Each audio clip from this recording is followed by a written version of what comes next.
Hi, Silver friends. This is Katie from Katie Goes Platinum, and this is my friend Joli from QuickSilverHair, and this is the Silver Thread. Today, we wanted to have a little conversation with you about what it means to age authentically. And Joli, I think you are really good at providing a definition of what authenticity means to you. So let's hear that first. So for me, embracing my authentic self is about something, it's layers, right? I keep finding like, is this me? Does this work for me? One thing was my hair. Did I like having it dyed? Did I feel comfortable with doing it for another 40 years? My grandmother lived to be 96 years old, and I had to decide at some point, if I'm going to live to be 96 years old, do I want to dye my hair that entire time? I'd been dyeing it since I was 20 years old. So embracing my authentic self through ditching the dye was a choice for me. That might not be a choice for everybody, but that was one thing for me that presented another layer of authenticity. But I think overall authenticity, it's kind of like a fingerprint. It's very unique to the individual. It's very defined by that person. So authenticity to me might be wearing really nice clothes every day and having dyed hair and having a very simple makeup palette, or it might be something completely opposite to that. But it's really about the individual. That's how I feel too, because I feel like authenticity is doing what you want and what works for you. And so we've had this conversation before. I've had comments online saying like, I thought that being authentic meant going gray and not wearing any makeup. But for me to feel like Katie, I like having my hair gray for sure, but it's also wearing makeup. It's some days walking around the house dressed like a slob. It's other days, putting a little more effort in. It's my quirky personality. It's like, it's unique to me. It's like a fingerprint, like you said. And I feel like it's just something that you have to come to yourself. Well, authenticity and self-identity are very intertangled.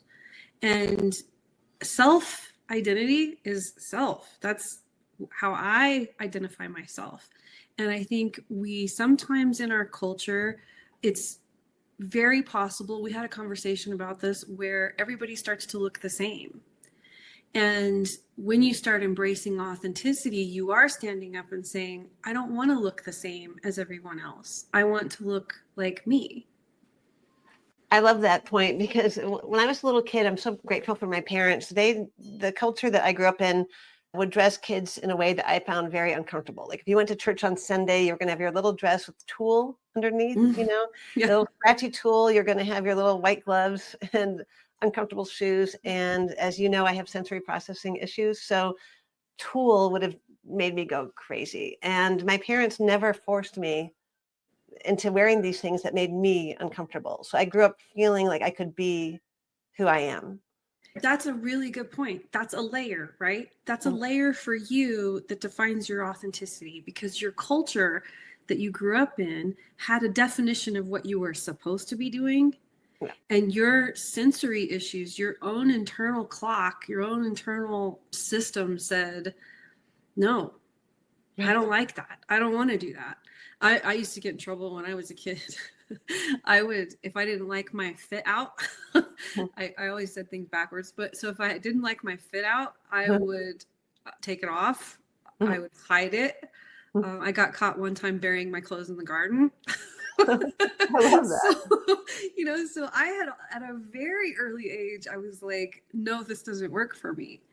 So I think for both of us, there was an early drive for who is me. Yeah. And I think we both live in different environments in that way, but I think it's really interesting. The more conversation we've had about it, the more aligned our thoughts have been, which is pretty fascinating. That's true, because we were talking earlier today about you living in Albuquerque and me living in Los Angeles, and the outside pressures are different in Los Angeles than they are in Albuquerque. For me here, even though I'm not in the movie industry does influence the culture, and we have a lot of friends in that industry. My husband was part of that industry, and there's an expectation of looking a certain way. At least there was for a long time. I don't know if it's still like that because we're not in it anymore. even if you were on the periphery, like I was just married to somebody in that industry, and you're supposed to look young, and you're supposed to dye your hair, and you're supposed to care about jewelry, which I've never cared about, as you can see, no jewelry. It's like, that's partly for sensory reasons too, but it's hard when you're younger, I think, to feel comfortable always being your authentic self and what feels good to you. But that's one thing, a joy I found about being over 50. It was much easier for me. Like I always did just be myself, but now it's easier for me to do it without caring about what other people are thinking as much as I did before. I think you just brought up a really good point that when you're younger, it's really confusing and it's really hard to, and of course, you and I grew up without social media. So there was no social influence coming at us all the time with this is the way it's supposed to be. And yet we both grew up in cultures where there was an expectation of how it was supposed to be. I grew up in a Sunday best type household also, but I cannot imagine the amount of pressure our youngers are experiencing right now.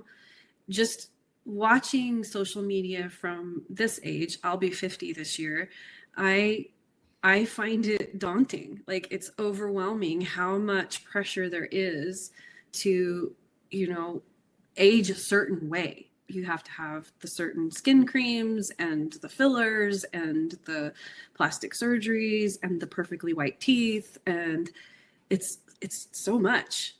It's really too much. And, I have 2 sons, so I didn't have to deal with that same kind of pressure that girls have, because with girls, so much of it is about appearance. Unfortunately, the peer pressure is about appearance. I had friends with perfectly beautiful daughters who would post a picture on Instagram and instantly start getting very malicious comments about any perceived flaw, to the point where some of these girls are feeling actually quite suicidal. The girls I know who are younger, who are happiest, are the ones who stay off social media, because as we know, being on YouTube and Facebook, even with, I feel like, a fairly high self-confidence, and I'm at that point in my life where I feel like I know who I am, people are mean, and they'll point out that my teeth aren't perfectly white because, I drink a ton of coffee, or they'll ask me why I want to look old by having gray hair. You'll look younger if you dye your hair. I mean, there's all these constant comments can really get to you. And at my age, it's easier to slough it off. But at 12, 13, 14, I can't imagine what damage it's doing.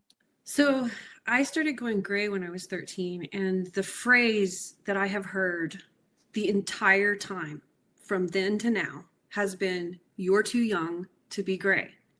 I was too young to go gray when I was 12. I was too young to cover my gray when I was 20. And I was too young to ditch the dye and go gray when I was 40. So it's like, what is the message there?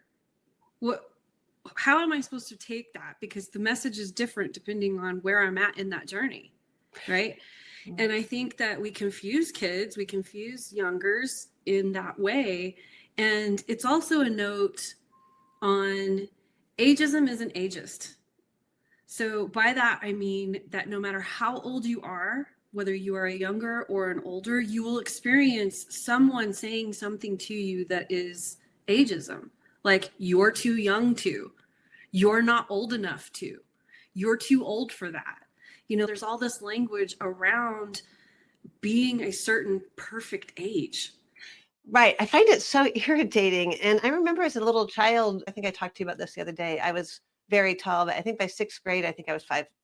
I was tall for a little kid. Same. And because of that, I was expected to act a certain way, because even though I was 12, I looked 15 or 16. I think by age 10, I was almost as tall as my parents, or, they weren't the tallest people. So I was expected to act more mature than I was. And that does bring a point to, I'm not a parent, but it brings you to the point of understanding that our own family will perceive us in a certain way. Right. And for a myriad of different reasons, like for you, it was your height just kind of automatically meant you were more mature and older when you were still a kid. Right. You just happened to sprout up and be tall. I think that that's something that perception is a very important part of all of this, because how we perceive ourselves and then how we project that out onto the world is where all of this kind of gets tangled together. You're right, because your whole life, people are judging you based on their perception of what you are, or how old you are, and how you should act at a certain age. And about a year ago, I posted a picture of my living room on some home decor Facebook group because I had a question about how to decorate my fireplace for Christmas. And most people were nice, but this one woman said she saw that I had fairy lights around the perimeter of my living room. And I do that because they make me happy. I just like it. And also I live in a kind of a dark house. So I like to have the little twinkling lights at night. And really all that matters to me is that it makes me and my family happy. We like it. This woman said, "You are way too old to have fairy lights. You're not a child anymore. You need to take those down." And I remember thinking, why? I could be 97 and still like the fairy lights. I could be 30 with gray hair and like my gray hair. I wish I had done that. I could be 90 with dyed black hair. But if I felt good about myself with that dyed black hair, that's all that matters. But it's just weird that it's not just you thinking about yourself, it's other people judging. When we post online, you've got instantaneous feedback from the world, whether you want it or not. And I think for both of us, as we've been on YouTube and so forth, we deal with some of that in a way that a lot of people would never have to deal with. But there are keyboard warriors out there, and they know everything, and they know that ambient lighting is not fairy lights. Right. Yes. I don't understand why that mattered. Like, who cares? But it's interesting that the second you post something, there is somebody out there that will find something wrong. They'll find some flaw with your hair, your skin, your lips, your eyes, your teeth. There's something. And I think it's really difficult to navigate that. And it is influencing how you decide what you're going to do next in this aging process. Like, are you going to ditch the dye? Are you going to ditch makeup? Are you going to stop shaving? Are you going to, start wearing overalls and a cowboy hat? And, what all of that influence does to you inside is where I think when you start embracing your authenticity, you start to turn all that off. You start to say, I don't want to listen to that anymore. I want to listen to what's going on the inside. And I think that that's the most important and most valuable part of being authentic is it's asking yourself what you want. Yeah. And it's funny because a lot of us like to think that we don't care what other people think. I've always said that I don't really care what people think, but sometimes, we all do. You're a human being. You do. The real feeling of freedom that I found as I got older was when I got to the point where I made my decisions solely based on what I want to do. I'm not talking about like robbing a bank or, it's not okay to go murder somebody or whatever, but not that I want to do that, but making decisions about your own appearance. That's one of the great joys of being an adult. You don't have a parent or anybody trying to make you look a certain way. You can make your own choices, but getting that voice out of your head that tells you you're too old for that, you're too young for that. That's one of the real feelings of freedom, I think, is when you can stop doing that to yourself. And that goes back to what I was talking about is ageism isn't ageist, and we do it to ourselves. We have this internal voice that says, I'm too old to do that. I'm too young to do that. I shouldn't be shopping in this section, or, trying to define your style as you age. Like, you can't shop in the teen section anymore, and you can't, you don't want to shop in that mature section in Dillard's anymore, because God forbid you look like an old lady. Right. That just proves that, ageism is happening to us at every turn. It's in social media. It's in the store when you're standing in the store going, well, I can't shop in this section because clearly this is for the youngers. And I don't want to shop in that section because clearly that's for somebody else, and you have to make these decisions all the time as to where you fit in. And I think that, when it comes to all of the things, all the choices that we have, say dyeing our hair or not dyeing our hair, having fillers or no fillers, or having makeup on or no makeup, all of these choices, it really confuses who are you? Right. And I would say that it really confuses who you are, and then it confuses those around you. Because if you can't nail it, if you can't figure out where you fit, and I think that's a big equation too, is there's a lot of people that can't figure out where they fit.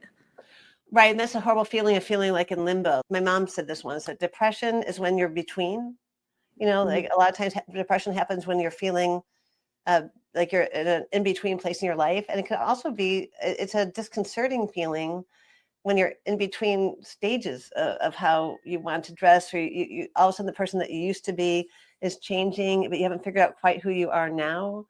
And I think that happens a lot, especially for those of us with kids, once they move out of the house and we need to figure out, who am I now? Like this part of my identity is gone. Well, yeah, and that's specific to our age group, really, Right. because you end up with this empty nest syndrome and you have no idea where you're supposed to go. And of course, there's also retirement. If you add retirement into that, a lot of people have empty nest and retirement somewhere close together. So you end up with this like double whammy of redefining your life. Because I didn't have children, what happens for me is I get thrown into shock during graduation and wedding season, because all of a sudden I'll get an invitation in the mail and I'll be standing at the mailbox and I'm looking at this invitation for, say, a graduation, and I'm like, oh, the last time I saw this person, they were in a car seat. Right. You know, and then I'm like, I walk back to the house the whole way going, how old am I? What just happened? When did they graduate from high school? You know, so you even then you're questioning yourself with variables that come at you that you're not expecting. Right. You know, including our health and those changes that come also. I really get confused about these terms like pro-aging and anti-aging. Like I'm pro-aging in terms of I would rather be aging than not aging. You know, it's like it's definitely a pro to be aging. And I'm not against aging, but I think if we're being honest, it is hard as you get older that your body changes, your face changes. And I think the best way to be happy about that is just to kind of deal with it as you will. You know what I mean? Some days are good for me, some days are bad. Most of the time I'm fine with it, but I really think it's hard to put a general spin on how it is, because it changes every day. Do you feel like that, or am I making sense? I don't know if it changes every day for me, but there are times when I will, like, I am being slumpy or whatever. I'm just wearing a t-shirt and sweatpants and my hair is pulled up in a messy bun, and I'll walk past a mirror and go, who was that? You know, like who just walked past that mirror? You know, and I will stop and look at myself and I think about, how am I aging? You know, and I actually try not to think about it too much, because aging for me is the goal. Right. So when you say anti-aging, I'm thinking, well, that's dead. Right. That's how I feel too. And I think and that I would rather age. I think it's a privilege. You know, we talked about this earlier, that I experienced an extreme amount of loss at the age of 12.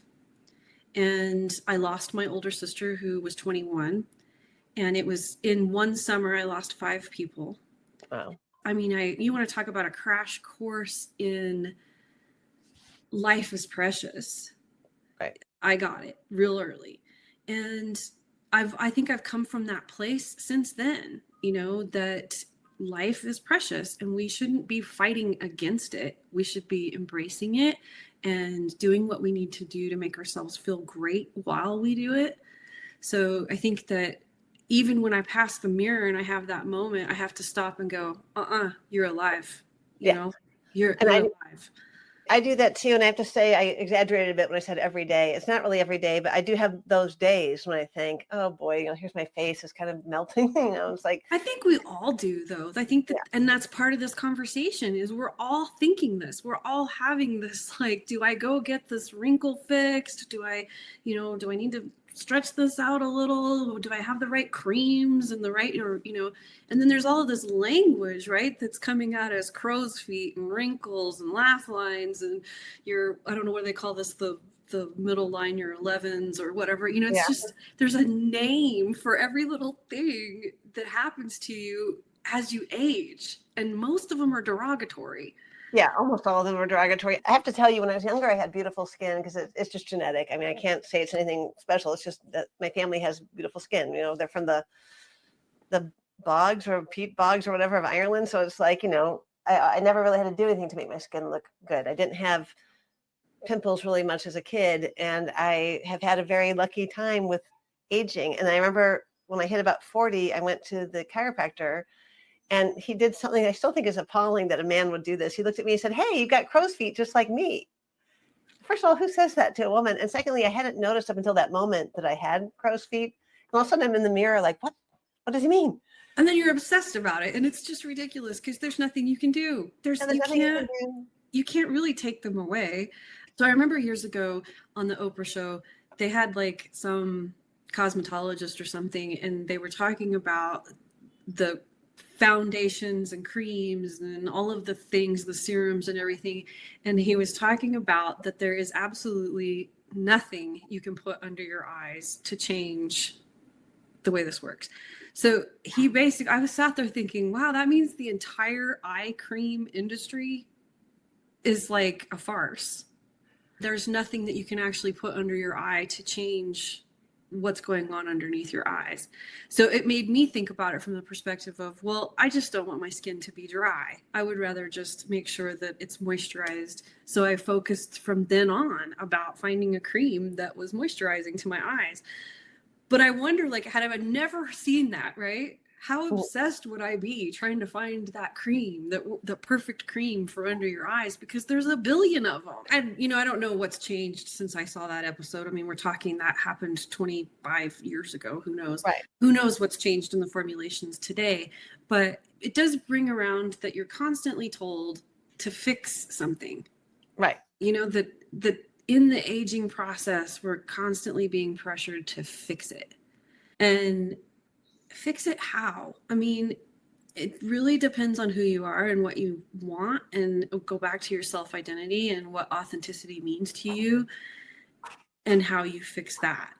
You know, to me, a lot of the injectables and stuff are scary. I'm scared of them personally because I have Ehlers-Danlos syndrome, which is a connective tissue disorder, and it means I have fragile skin. I have a lot of allergies and sensitivities, and so to me, having something put inside me with an injectable that is going to stay there for however long it takes before it, you know, goes away.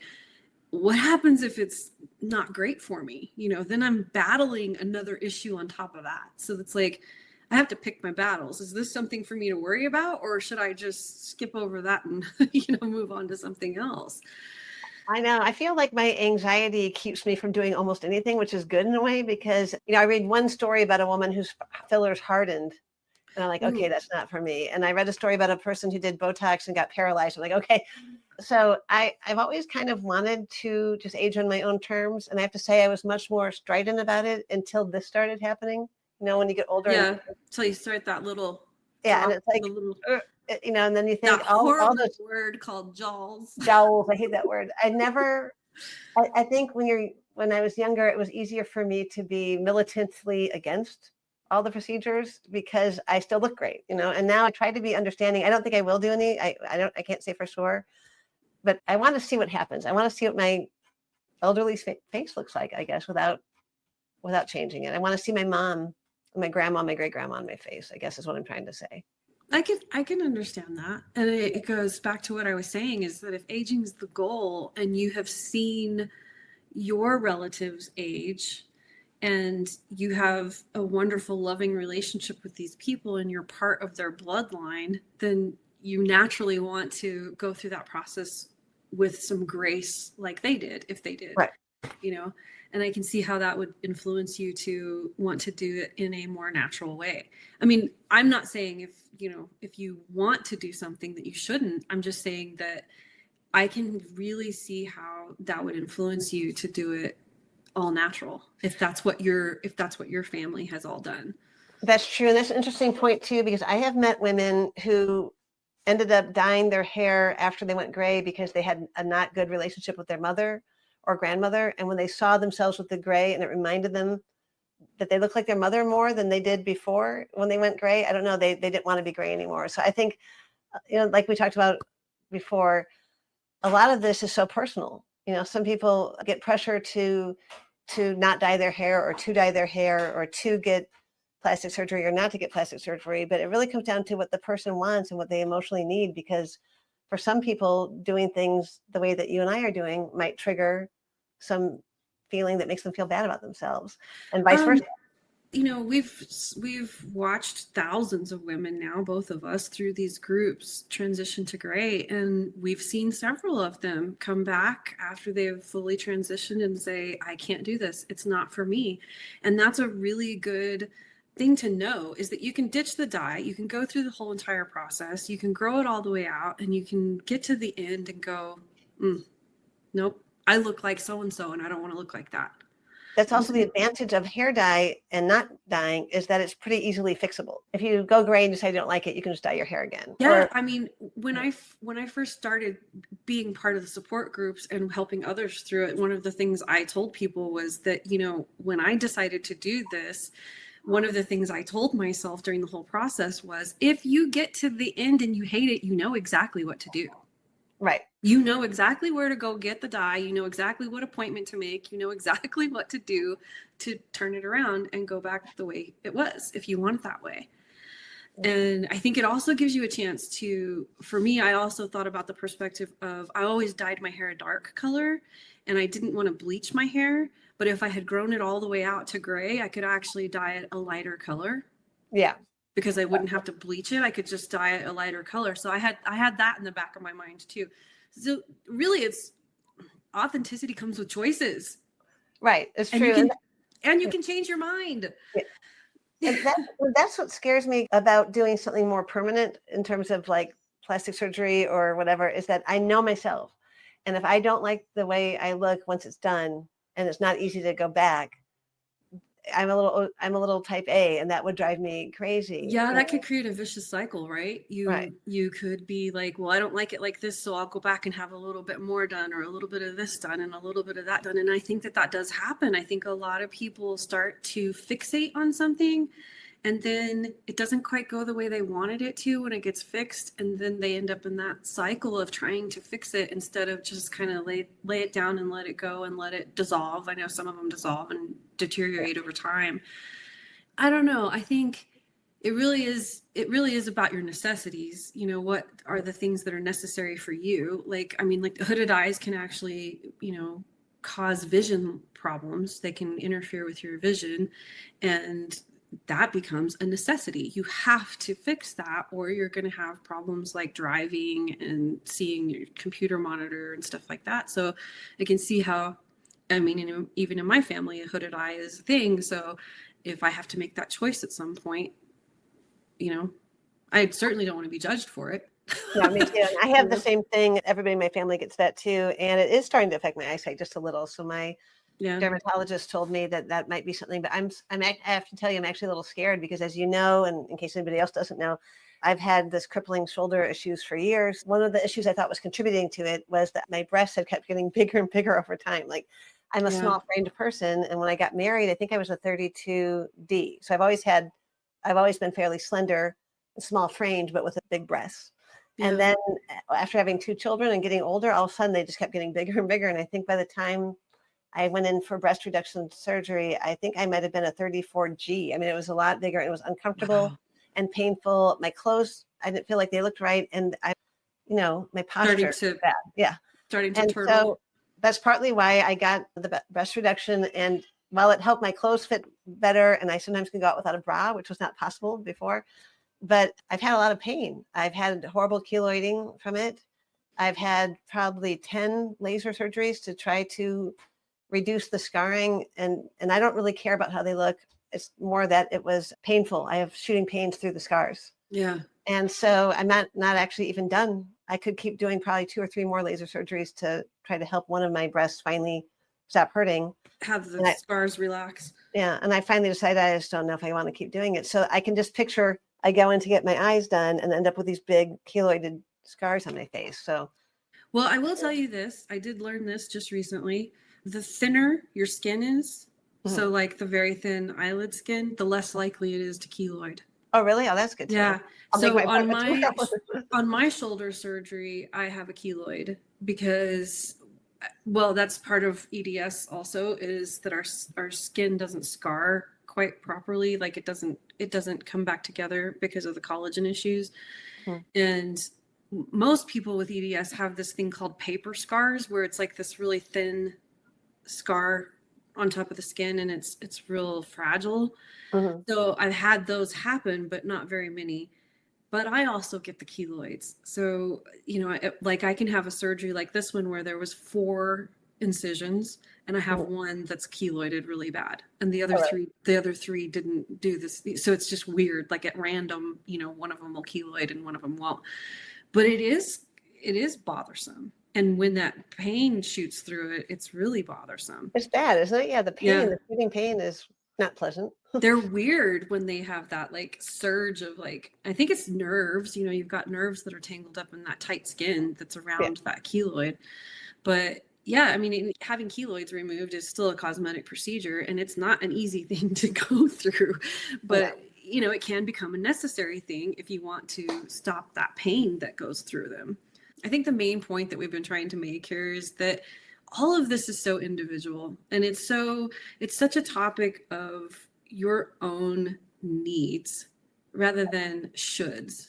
Like, I could not make any of these decisions for myself if somebody was telling me, you should do this and you should do that and you should fix this and you should fix that. No, I would rather make that decision on my own based on my needs versus society's pressure. Right. That's why it must have been so hard. You think of those young women actresses back in the old days when they had that studio system, and they'd say, okay, we're going to send you here to get your nose fixed, and then we're going to do this and get your teeth capped. And they had this whole thing they would do. And I can't remember, I think it was Lauren Bacall put her foot down and refused to let them pluck her eyebrows. She's like, no, she had to really tell them, no, this is how I look. Because they wanted to give her the pencil thin eyebrows. And she had those big, beautiful eyebrows. And they actually let her get away with it. And that kind of gave her unique signature. Well, and then think about the trend that started. Right. Because then that made big, beautiful eyebrows a beautiful thing rather than thin, finely plucked brows. So, and of course, those are things that are cyclical. They go through this cycle of being on trend and off trend and on trend and off trend. But those of us who lived through the 90s, if we didn't pluck our eyebrows, we were lucky. Oh my God. My eyebrows only have started to grow back recently from the 90s. I swear to God, I way overplucked them because I had, when I was a little kid, I had basically Groucho Marx eyebrows. Okay, that's an exaggeration, but they were thick eyebrows, and now mine were pretty thick. I mean, they still are. I joke that my eyebrows could have their own Instagram channel because people are always asking me what I do to my eyebrows, and I'm like, I really just leave them alone. Yeah, that's great. I leave mine alone too, but they don't look at it. The only reason they're this thin now is because I plucked them so much in the 90s. Oh my God, but. Sometimes they grow back if you use the right products, but yeah, it's not been easy. I feel like aging is such a hot topic. Authenticity is a hot topic, and it's hard to navigate for everybody, like we've talked about, but especially for the young people. What authenticity means is so unique to each of us. And I think it's important to listen to the voice that tells you what you like and what is authentic to you.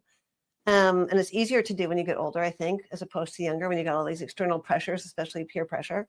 But it makes me think about this thing that you and I talked about earlier today, which was there was a story in the news about a convention. I think I'm just paraphrasing. I think if I remember right, it was a convention happening somewhere of young female influencers from like TikTok or YouTube or Instagram or somewhere. And they were all coming together for this convention. And a lot of them happened to run into each other, I think, on the subway. And they all happened to be dressed identically in the same authentic outfit, which was, how they thought it was authentic to them.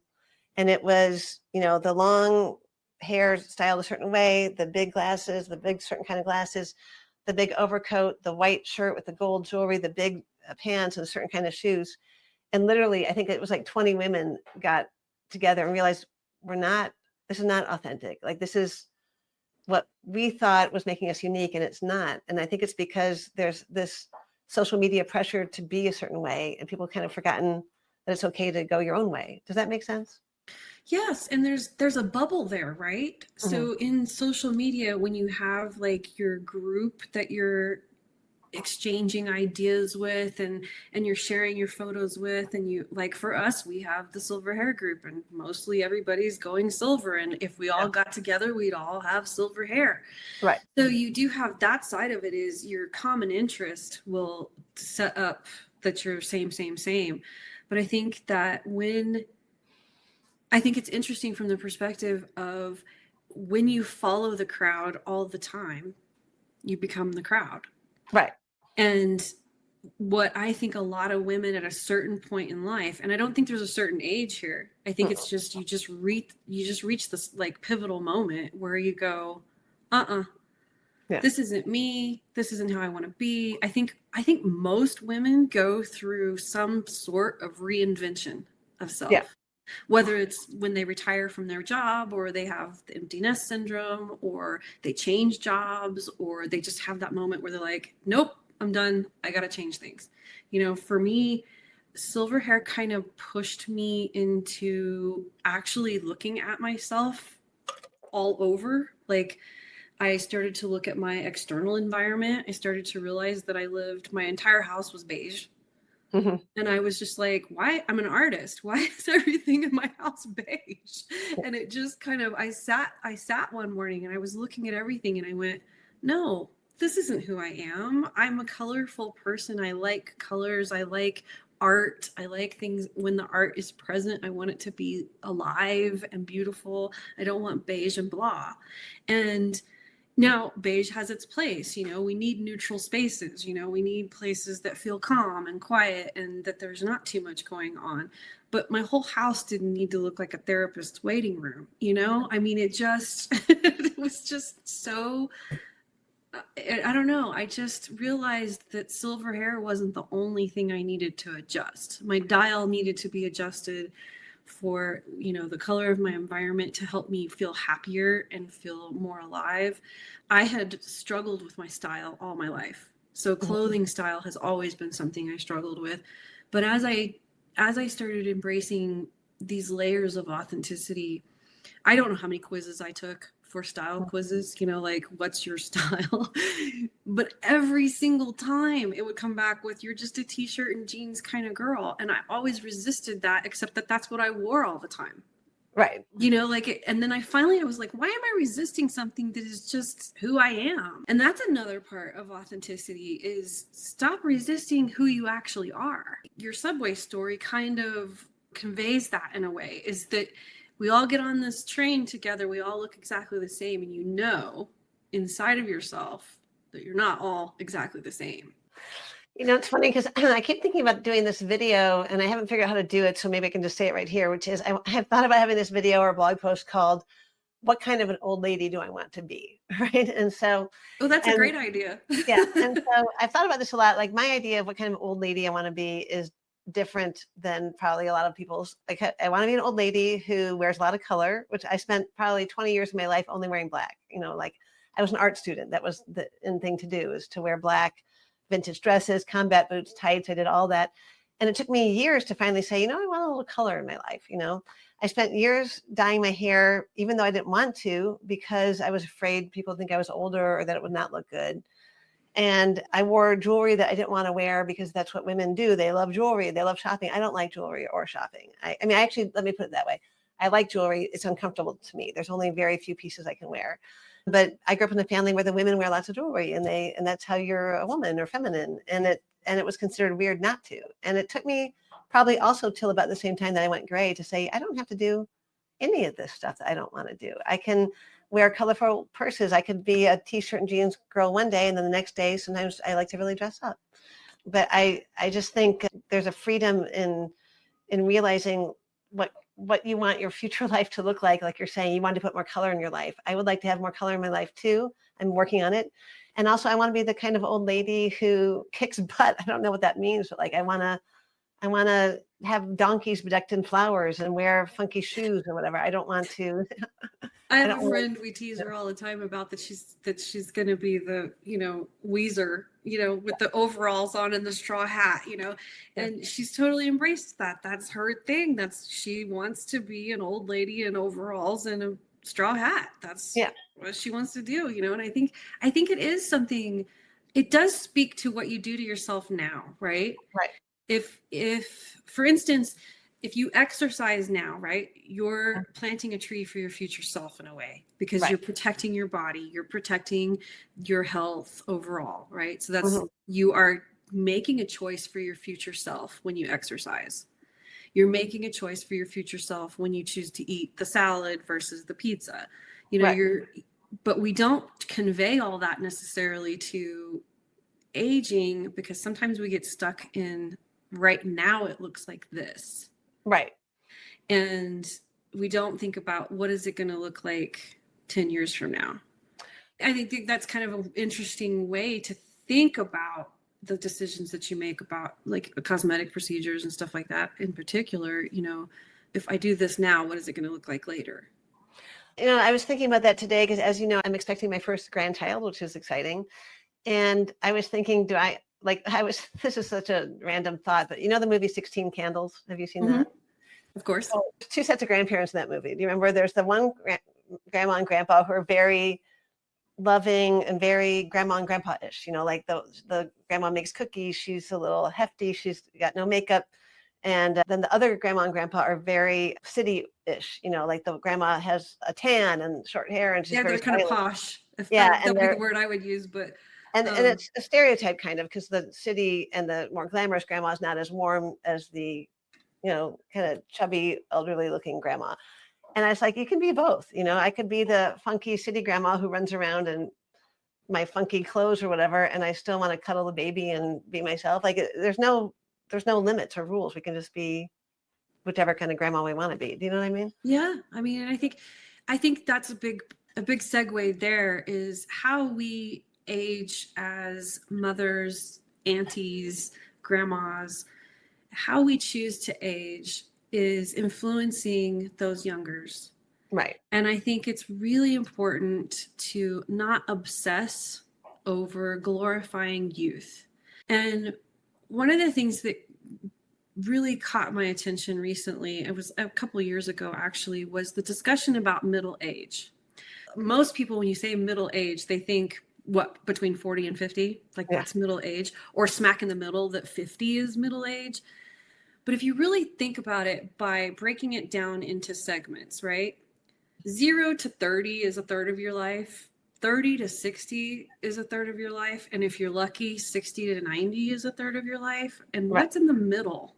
30 to 60 is middle age. It's a huge range. Yeah. It's a huge range, right? And 30 to 60, you age a lot between 30 and 60 years old. A lot of your aging process goes on in that time frame.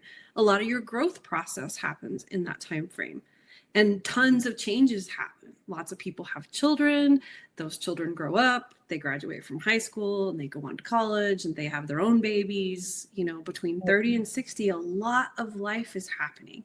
And yet we glorify in our society everything between 0 and 30. Right. Isn't that And it's crazy, because you have 60 more years. So 30 to 60 and 60 to 90, you have 60 more possible years of life. Right. That's totally true. And it's so valuable. Like you said, those are usually I don't want to say the formative years. Those are the years when so much of life is happening, like you said. Big thing. And a lot of women, I'm speaking off the cuff here, but I think a lot of women, they do mommyhood, right? And they're mom for this certain segment of time. But then after mom, they have to we go back to this kind of reinventing ourselves. We hit 50. I hate that term, hit 50. What are we gonna do? Take a baseball bat to it? Yeah. But we get to 50 or 60 or whatever, and it's this total reevaluation. And I think it is an important moment. It is. And it's funny because I think a lot of us, because I still have one kid at home and the other one's moved out and having his baby soon. But I found myself kind of adrift for a little while. And I felt like, who am I? Because you're so used to being so involved. And it didn't just affect my day-to-day life, but also my style. I felt like for years I just dressed in a way that would not be hard to fix if somebody spilled something on me, or we went hiking at the last minute, or we wrestled around on the ground or whatever. Oh yeah, you have mom life clothes. Yeah. And so all of a sudden I had been very kind of stylish in college, and not so much high school. Well, I was stylish, but if you consider the 80s or stylish, we had our own style. That's for sure. We had our own style. I don't know if I'd want to go back to it, but yeah, I've been adrift for a couple of years. What's my style now? And I haven't quite gotten there yet, but it's actually kind of fun because you get to reinvent yourself again, like you said. And one thing I really learned from a book I read a few years ago is old beliefs I had, just because I had a belief doesn't necessarily mean it was true. Yeah. And so, and going gray kind of made me reevaluate just not the cosmetic changes I was going through, but also what beliefs do I have that haven't been serving me well? And I think when you're talking about influencing the younger generation, I think that's good for them to see women showing up on social media and elsewhere talking about that there's these big life changes, and who you are now doesn't necessarily have to influence who you are in the future. You can keep stopping, reevaluating, deciding who you want to be and how Yeah. that looks. I mean, I said it earlier, the beautiful thing about choice is you can change your mind. Right. You can say this wasn't for me, or oh my gosh, this is for me. I have to go after this. I didn't think I would. And I think that brings us to, what some of the really positive sides of aging are, is that we get a little bit more freedom to make choices. So when your kids graduate and go off to school and have their own families and everything, you get a little bit of time to make your own decisions and make your own choices for you. And, I don't have kids, but as I've gotten older, I've learned how to say yes. Yeah. I have said no a lot in my life. I've said no to this, said no to that, and had a lot of fears and a lot of anxiety and so forth. And just kind of learning a little more often to say yes to something. And I'm not great at it yet. I'm having to practice. I have to, think about it. I have to go, why am I saying no to this? And I think it is part of the authenticity, is asking yourself, why do I believe this? Right. And is this even my belief? Like, where did this come from? Where did I learn it from? Was it somebody else's belief? Like, did my mom hand this down to me? Did my grandmother hand it down to me? Did I learn it at church or school, or, and does it work for me? I love that. And I feel like slightly the opposite in terms of, I was always more yes when I was younger, and now I have the freedom of saying no more. Do you know what I mean? Like, Yeah. There's things that I did for years I didn't really want to do, and now I'm saying no. I'm fine. I'm reclaiming my time and not putting up with things I didn't like. So I don't know. I feel like there's a lot of freedom in getting older and feeling more free to choose your own way, which I love. It is a freedom. And my mom taught me this, and that is that no is a complete sentence. Also, yes is a complete sentence. And you don't owe anybody an explanation for any of it, which that boils all this down into a really perfect point, right? Whatever choice you make in your aging process, pro-aging, authentic aging, whatever you want to call it, doing it, owning it, and not explaining it. You don't owe anybody that explanation. Yeah, I love that. It's true. You just age your own way. And, we're all going to get those outside pressures. We're going to have people telling us, like we said earlier, you're too old for that. You're too young for that. Or why are you wearing that eyeshadow? You can't wear, what do you call it? Glimmering eyeshadow when you're a certain age. And I've decided just to say, I'll do whatever I want. I like sparkly eyeshadow.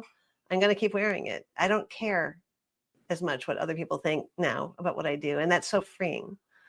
And I hope that the younger women, if any younger women are watching this, but also the younger women who see all of us living the way we want to, I really hope they do see that there's another way, that you don't have to feel pressured to do a certain thing or live a certain way, or look a certain way. The only conformity you need to make is to yourself. Right. Conformed to the way you want to be. And you get to be the clay maker. You get to mold yourself however you want to. And I think that's the most important, valuable lesson I think I've ever learned, was that it was up to me. I think that that's what most people don't often get when they listen too much to all the outside pressure. Yeah, I think you're right. Oh, I loved this conversation. I think it's such an important one to have. I did too. And I think we could probably go on forever about it, but I think we talked about some really powerful things today. Yeah, me too. So I forgot once again to remind everybody, if you really enjoyed this podcast, if you found it helpful, fun, or informative, I do hope you will hit the like and subscribe button, and make sure to hit the notification bell so that you don't miss our future podcast episodes. And in both of our description boxes, you will find our email forms to sign up for our newsletter, which for us is one of the best ways you'll hear from us and the easiest ways to stay in contact. And we do hope to see you next time. So until then, shine on. Shine on.